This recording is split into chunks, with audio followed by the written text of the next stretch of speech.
क्या अब सच में हमास और इजराइल के बीच चल रहे इतने दिनों का संघर्ष समाप्त हो जाएगा? क्योंकि डोनाल्ड ट्रंप ने बात ही ऐसी कर दी। सबसे पहले जान लेते हैं हुआ क्या। तो 21 जुलाई की बात है, यानी परसों की बात है। डोनाल्ड ट्रंप ये अनाउंस करते हैं कि अब हमास हथियार डाल देगा। हमास अपने पास जो हथियार रखा है उसको डिसमेंटल कर देगा।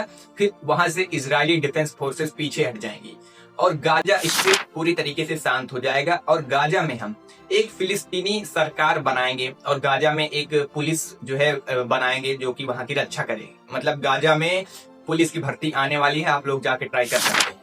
तो ये अनाउंसमेंट करते हैं डोनाल्ड ट्रंप की भैया हम फिलिस्तीन को वहां की सरकार में ले आके रख देंगे गाजा में, और हमास हथियार डाल देगा और इजराइल पीछे हट जाएगा।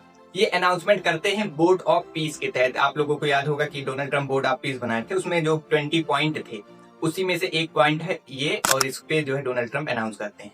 अब बात यहाँ ये फंस रही है कि इजराइल पहले ये काम करे कि हमास। अब इजराइल ये कह रहा है कि सबसे पहले हमास हथियार डाले, जितने भी हथियार है उसको डिसमेंटल करे, तब इजरायली डिफेंस फोर्सेस गाजा से पीछे हटेंगी। लेकिन अब हमास ये कह रहा है कि पहले इजरायली डिफेंस फोर्सेस पीछे हटें तब हमास हथियार डालेगा। अब सपोज करो कि हमास जो है हथियार डाल दे, फिर उसके बाद इजरायली डिफेंस फोर्सेस कोई ऑपरेशन चला के उनको फिर निपटा दे, तो ये जो है बना है। अब इसके पीछे कारण भी है, क्योंकि इसराइल और हमास के बीच का नया युद्ध नहीं है। ये 2008 में हुआ, 2012 में हुआ, 2021 में हुआ, 2023 में हुआ, और बहुत सी ट्रीटी साइन हुई हमास और इसराइल के बीच, लेकिन कोई चली नहीं। मतलब ऐसा समझो कि दोनों पार्टी का भरोसा नहीं है।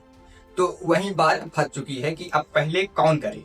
अब इसको लेके डोनाल्ड ट्रंप क्या स्टेटमेंट देंगे वो देखने वाली बात होगी। लेकिन मेरा ओपिनियन जो ये है, और डिफेंस एक्सपर्ट भी यही मान रहे हैं, कि जब तक इजराइल अपने जो है पूरे थ्रेट को नहीं खत्म कर देगा तब तक कोई डील ही नहीं साइन हो सकती, चाहे वो ईरान अमेरिका के बीच हो या हमास इजराइल के बीच हो।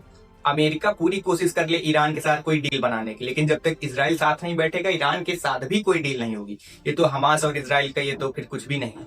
तो आने वाले समय में जियोपॉलिटिक्स में बहुत सी घटनाएं घटित होती रहती हैं।